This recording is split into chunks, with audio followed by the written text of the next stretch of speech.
What's up, everyone? So I just wanted to give you a little bit closer look because I know that you couldn't see my tank in the background that good from my computer camera. So like I said, I'm running with a red Sea Reefer 525, and everything's kind of pulled down right now because of that aptasia issue. I was slowly pulling the corals off the rock, and I'm cleaning any aptasia that might have been on there, changing out frag plugs, doing some propagation.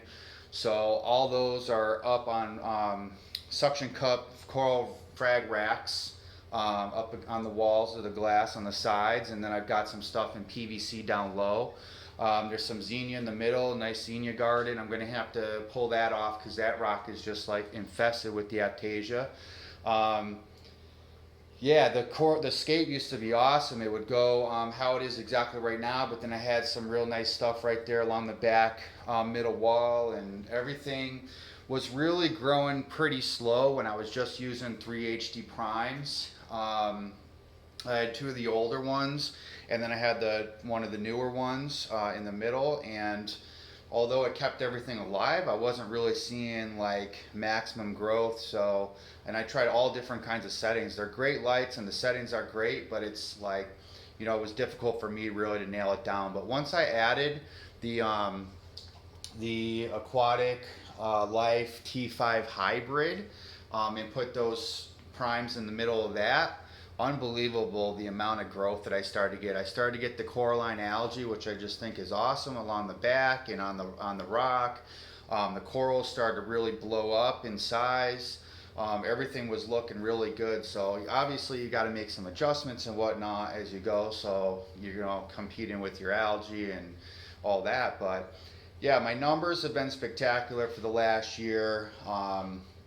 Zeros pretty much all the way across the board, a little bit of phosphate, very, very trace amounts of it. But my corals, I haven't lost one coral in the tank, and I've only lost one fish, and that was because of the dotty back. Was, like I said in the first video, do not deal with those. I can't get shrimp, the peppermint shrimp in there because of them, and it takes out smaller fish that I want to put in there. I tried the goby just to keep the sand bed churned up, but now I got to get in there with my hand and do that once a week when I do my water change. So anyways, I'll get more into some of the other equipment that I have, and as I pull this rock out really slow, I've got a ton of biomedia down low, but I'm just pulling out the rock one by one real slow, and then I'm going to wait, just keep an eye on my corals.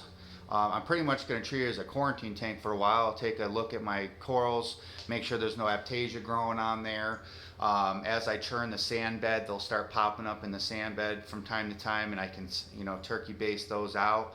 And then I'll make a decision on the dotty back whether I'm going to pull them out so I can put some peppermint shrimp. But yeah, I'll go with some dry rock or some of the newer stuff that you don't have to worry about